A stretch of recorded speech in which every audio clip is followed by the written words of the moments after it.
Bonjour les élèves, aujourd'hui on va commencer le cours de les angles formés par deux parallèles et un séquente. C'est un cours de maths pour la première année APEC. Alors nous allons commencer par le plan de ce cours. Ce cours on va le diviser par deux paragraphes. Dans le premier paragraphe on va faire un rappel sur les angles complémentaires, les angles supplémentaires et les angles opposés par le sommet. Dans le deuxième paragraphe, on va voir les angles correspondants, les angles alternes-internes et aussi on va voir quelques cas particuliers. Alors, on commence par le rappel. Nous avons vu que les angles complémentaires sont deux angles dont la somme des mesures est égale à 90 degrés. Exemple, l'angle ABC et EFG, deux angles tels que ABC de mesure 50 degrés et EFG de mesure 40 degrés. On voit bien que la somme de mesures de ces angles est égale à 90 degrés, car 50 plus 40 égale 90. Alors les angles ABC et EFG sont deux angles complémentaires. Les angles supplémentaires, nous avons vu aussi que les angles supplémentaires sont deux angles dont la somme de mesures est égale à 180 degrés. Exemple, l'angle NNP de mesure 70 degrés et l'angle IJK de mesure 110 degrés. On voit bien que la somme de MNP et IJK est égale à 180 degrés. Alors, ces angles MNP et IJK sont deux angles supplémentaires. Alors, les angles opposés par le sommet sont deux angles qui ont le même sommet et les côtés de l'un prolongent les côtés de l'autre. Exemple, ou bien la propriété des angles opposés par le sommet, c'est que ils ont toujours la même mesure. Généralement, les angles opposés par le sommet sont sous forme de deux droites séquentes. Exemple, donc c'est la première droite, on a B et C. La deuxième droite, on a A et D. On voit bien que ces deux droites sont deux droites séquentes. Alors, elles vont former deux angles opposés par le sommet. Par exemple, cet angle et cet angle. Les angles opposés par le sommet ont toujours le même sommet, c'est le point O dans cet exemple. Alors, les angles AOB, cet angle AOB et COD sont deux angles opposés par le sommet. Alors, ils ont la même mesure. Donc, AOB égale à COD. Donc, on a fait ce rappel parce qu'on aura besoin pour les propriétés qui suivent. Et ce rappel, on passe à la deuxième paragraphe. On va voir les angles formés par deux droites et une séquente. Généralement, ces deux droites ne sont pas parallèles. Mais si les droites sont parallèles, on va déduire quelques propriétés. Alors, on considère la figure séquente. Regardez bien cette figure. On va commencer par les angles correspondants. Regardez bien cette figure. Toujours, si on a deux droites, et c'est la droite D et la droite D', sont deux droites, et une droite séquente. La droite séquente, c'est la droite delta. Alors, on va avoir forcément ce qu'on appelle des angles correspondants. Par exemple, ici, l'angle ABC en vert et l'angle BEF aussi en vert sont deux angles correspondants. D'accord? Dans cette figure, il y a plusieurs autres angles correspondants. Par exemple, l'angle DBE et l'angle GEH. Regardez bien l'angle DBE, cet angle, et l'angle GEH, cet angle aussi sont deux angles correspondants. D'accord? On va voir aussi ce qu'on appelle des angles alternes-internes. Toujours dans cette figure. On a les angles DBE et BEF, regardez bien, DBE, cet angle en gris, et l'angle BEF, cet angle en vert, ce sont deux angles alternes-internes, on l'appelle alterne-interne. Et il y a aussi autres angles alternes-internes, par exemple, l'angle ABC et BEG, l'angle ABC en vert, et BEG, cet angle, ce sont aussi des angles alternes-internes. D'accord? Alors, toujours, si on a deux droites et une autre droite qui les coupe, une droite séquente, alors cette figure va nous donner quelques angles correspondants. Par exemple, ABC et BEF. Et elle va aussi nous donner quelques angles alternes internes. Par exemple, DBE et BEF. Alors, la question qui se pose, c'est comment différencier entre les angles correspondants et les angles alternes internes. Alors, je vais vous donner une méthode. La première chose, c'est que ces angles ont deux sommets différents. L'angle ABC de sommet B. L'angle BF de sommet E. Alors, les sommets de ces angles sont les points d'intersection de chaque droite avec la droite séquente. Le point d'intersection de D et delta est B. Alors, B est le sommet du premier angle. Le point d'intersection de D' et delta est E. Alors, E est le sommet du deuxième angle. OK? Les angles correspondants se trouvent toujours dans le même côté de la droite séquente. Ici, on a la droite séquente, c'est delta. Cet angle envers et cet angle envers se trouvent à droite de la droite séquente. Alors, ce sont des angles correspondants. Aussi, on trouve l'angle CBE et l'angle FEH aussi sont des angles correspondants. Ils se trouvent à droite de la droite delta. D'accord? Par contre, les angles alternes internes, un angle se trouve à droite de la droite séquente et l'autre se trouve à gauche. Par exemple, cet angle ABC et BEG, cet angle se trouve à droite et cet angle se trouve à gauche. Alors, ce sont deux angles alternes internes. D'accord? Donc, c'est la façon comment différencier entre les angles correspondants et les angles alternes internes. Alors, quelles sont donc les propriétés qu'on peut déduire si on a des droites parallèles? Alors, on commence par la propriété 2. Les angles alternes internes formés par deux parallèles et inséquentes ont la même mesure. Donc, c'est la propriété. Si les droites sont parallèles, alors les angles alternes internes vont avoir la même mesure. Exemple, on considère la figure séquente telle que D1 est parallèle à D2. Alors, regardez bien cette figure. On a ici la droite D1, la droite D2 et elles sont parallèles. Déterminez la mesure de l'angle BFG, cet angle. Regardez bien, ces deux droites sont coupées par cette droite. Donc, c'est la droite séquente. Alors, ces deux angles ABF et BFG sont deux angles alternes internes. Un se trouve à gauche et l'autre se trouve à droite. Et puisque la droite D1 est parallèle à la droite D2, alors ces deux angles vont avoir la même mesure. Alors ici, on va avoir 58 degrés. D'accord? Alors, voilà donc comment faire la démonstration. Et le résultat, on a ici BFG égale 58 degrés. La deuxième propriété qu'on peut déduire que si les deux droites sont parallèles, la même chose pour les angles correspondants. Si les deux droites sont parallèles, alors les angles correspondants vont avoir aussi la même mesure. Regardez bien cette figure. Donc on va déterminer la mesure de l'angle CBE. CBE, cet angle. On a la droite D1 et D2 sont parallèles. Et ces deux droites sont coupées par cette séquente. Ces deux angles sont deux angles correspondants. Alors ils vont avoir la même mesure. Donc ici on va avoir 58 degrés. La mesure de l'angle CBE égale 58 degrés. D'accord? Donc on va faire une application. On considère la figure séquente telle que L1 est parallèle à L2. Alors, compléter par soit alterne interne, soit correspondant. 2. Déterminer la mesure de l'angle SGK. 3. Déterminer la mesure de l'angle AGP. Alors, l'angle AGI et GKM. AGI, cet angle.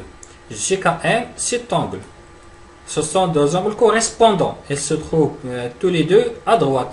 La droite séquente, c'est cette droite. OK? Alors ici, on a correspondant. Et GK, GKP. Alors, et GK,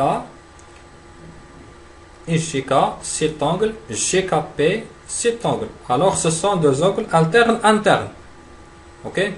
AGB, GKP. AGB, cet angle, GKP, cet angle, ce sont deux angles correspondants.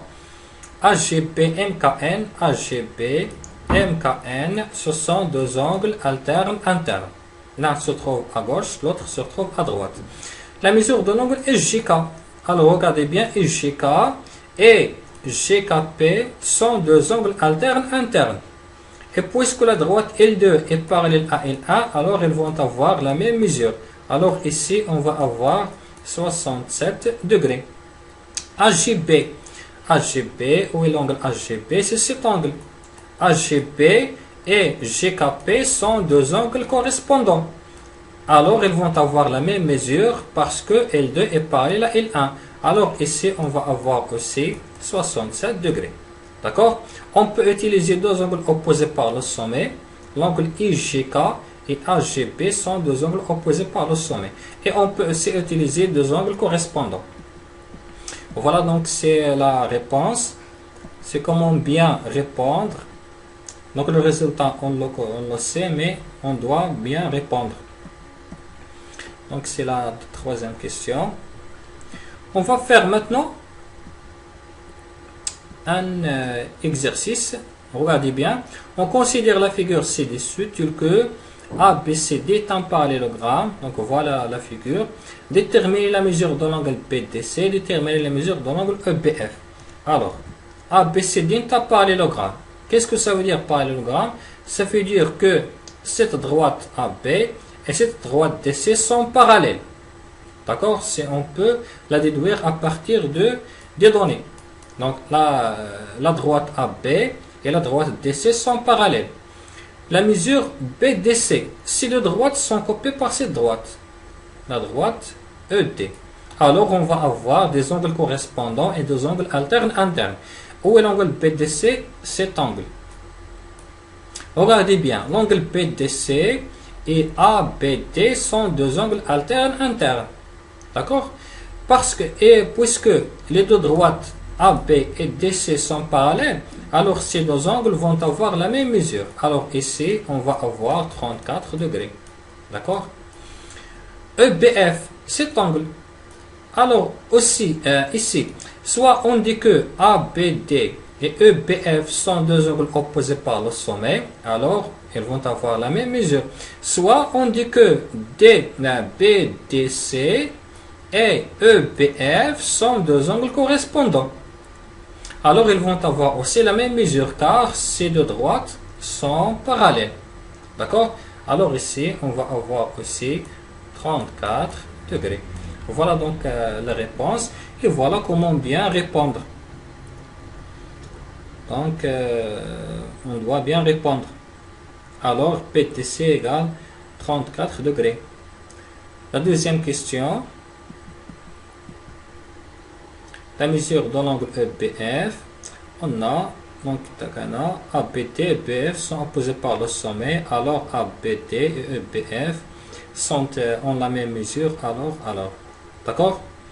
Et on peut aussi utiliser deux angles correspondants. On passe maintenant à la propriété 4. C'est la propriété inverse de la propriété 2. Dans la propriété 2, on a dit que si les droites sont parallèles, elles vont nous donner des angles alternes internes de même mesure. Et si c'est le contraire, ou bien c'est l'inverse. Si on a des angles alternes internes de même mesure, alors les deux droites seront parallèles. La propriété 4, si deux droites sont coupées par une séquente et forment deux angles alternes internes de même mesure, alors ces deux droites sont parallèles. Exemple, regardez bien cette figure. La question, est-ce que L1 est parallèle à L2? On a ici deux droites L1 et L2 coupées par une séquente.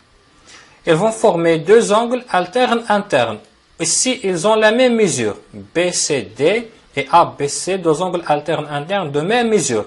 Alors, ces deux droites L1 et L2 sont parallèles. D'accord? On va faire un autre exemple. Ici, on a deux droites, D et D'. Elles sont coupées par cette droite. Elles ont formé deux angles alternes internes, EFG et FGH. Ici, 42 et ici, 44, elles ont des mesures différentes. Alors, ces deux droites D et D' ne sont pas parallèles. D'accord? On passe à la propriété 5, c'est la même propriété pour les angles correspondants. Alors, si deux droites sont coupées par un séquente et forment deux angles correspondants de même mesure, alors ces deux droites sont parallèles. Exemple, on considère les figures suivantes. Regardez bien cette figure. On a ici deux droites delta et D, coupées par cette droite. Cet angle et cet angle sont deux angles correspondants. Est-ce qu'ils ont la même mesure? Non. Alors, est-ce que la droite D et delta sont parallèles? Non. D'accord? On va faire un autre exemple. Regardez bien cette figure. On a ici deux droites L et L', coupées par cette séquente.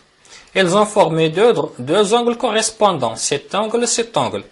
Est-ce que cet angle et cet angle ont la même mesure? Oui. Alors, est-ce que L et L' sont parallèles? Oui. Donc, les angles ABC sont deux angles correspondants. Elles ont la même mesure, alors L est parallèle à L'. D'accord? Donc, c'est la propriété inverse de la propriété 2 et 3. On va faire une application 1. On considère la figure ci-contre. Est-ce que D et D' sont parallèles? Regardez bien. Ici, on a deux droites D et D' coupées par cette séquente. Elles ont formé deux angles correspondants de mesures différentes. Ici 53 et ici 50. Alors la droite D' et D ne sont pas parallèles. D'accord? On va faire une autre application. Application 2. Regardez bien cette figure. Est-ce que L1 et L2 sont parallèles? Ici, on a L1, L2, L1 coupés par cette séquence. Cet angle et cet angle sont deux angles alternes internes. Ils ont la même mesure, 75-75. Alors, ces deux droites, L2 et L1 sont parallèles. D'accord? Donc, maintenant, on passe à un exercice.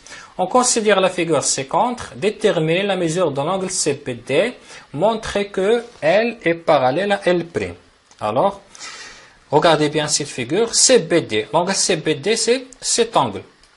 On a l'angle CBD et l'angle DBA sont deux angles supplémentaires, parce que la somme des mesures est égale à 180 degrés. C'est un angle plat. Ici, c'est un angle plat. Alors, l'angle CBD égale 180 moins 110. Alors, ici, on va avoir 180 moins 110 égale à 70 degrés. C'est la première question. Montrer que L est parallèle à L'. On a la droite L', cette droite. La droite L, cette droite, coupée par cette séquente. Cet angle et cet angle sont deux angles alternes internes. Elles ont la même mesure, 70-70. Alors, les droites L' et L sont des droites parallèles. Voilà donc comment faire la démonstration. Pour trouver la mesure de l'angle CBD. Ensuite, pour déduire que les droites L et L' sont parallèles. Alors, si on a, donc si on a deux angles correspondants de même mesure, ou bien deux angles alternes internes de même mesure, alors les deux droites sont parallèles. Et l'inverse. Si on a les deux droites qui sont parallèles, alors on va avoir les angles correspondants ont la même mesure et aussi les angles alternes internes ont la même mesure. Donc c'est un résumé de tout ce qu'on a vu jusqu'à maintenant. On passe maintenant à la propriété 5, ce sont des cas particuliers. Si deux droites sont parallèles, alors toute perpendiculaire à l'une est perpendiculaire à l'autre. Je vais vous faire un schéma. Donc si deux droites sont parallèles, par exemple comme celle-là, deux droites sont parallèles. Alors toute perpendiculaire à l'une, si on a tracé une droite perpendiculaire à la première droite, elle va être forcément perpendiculaire à la deuxième droite. Donc c'est un cas particulier. D'accord? Exemple, on considère la figure contre telle que D est parallèle à D'. C'est une figure. On trace la droite L telle que L est perpendiculaire à D. Donc c'est la réponse. L perpendiculaire à D. Elle va être aussi perpendiculaire à D'. Alors, on montre que L est perpendiculaire à D'. On a D est parallèle à D'. Et on a L perpendiculaire à D. Alors, elle va être perpendiculaire à D'. Donc c'est une propriété très facile.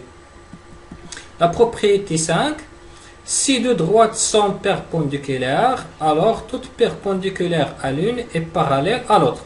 Je vais faire un autre schéma. On a ici deux droites qui sont parallèles, perpendiculaires. Alors toute perpendiculaire à l'une, on trace par exemple perpendiculaire à cette droite. Alors comment il va être avec la deuxième droite? Ils vont être parallèles. D'accord? Exemple, on considère la figure suivante telle que L est perpendiculaire à L'. On trace la droite D telle que D perpendiculaire à L'. Par exemple, voilà donc la réponse. D perpendiculaire à L'. Alors, L et D vont être des droites parallèles. On montre que on a L perpendiculaire à L' et on a D perpendiculaire à L' aussi. Alors, D est parallèle à L. D'accord? On va faire un exercice. On considère la figure 50. On montre que D1 est parallèle à D2. Donc c'est très facile. On a la droite L est perpendiculaire à D1 d'après ce schéma. On a ici le symbole de perpendicularité. Et on a L est perpendiculaire à D2. On a ici le symbole de perpendicularité. Alors la droite D1 est parallèle à la droite D2. Donc c'est très facile. On passe maintenant à l'exercice 5. On considère la figure 50. On montre que L1 est parallèle à L2. On montre que D est perpendiculaire à L2. Regardez bien ce schéma. Alors, comment on va montrer que L1 est parallèle à L2? Voilà L1. Voilà L2. Cette droite, c'est une droite 50. D'accord? Alors on cherche soit deux angles correspondants de même mesure, soit deux angles alternes internes de même mesure. On voit bien ici, on a 45 degrés, 45 degrés. Si deux angles sont deux angles correspondants de même mesure, alors la droite L1 et la droite L2 sont parallèles. D'accord? La deuxième question, comment montrer que D est perpendiculaire à L2? On a L1 et L2 sont parallèles. La droite D perpendiculaire à L1, alors elle va être aussi perpendiculaire à L2. Donc c'est très facile à déterminer, à montrer. Voilà donc comment répondre. J'espère que vous avez bien compris ce cours.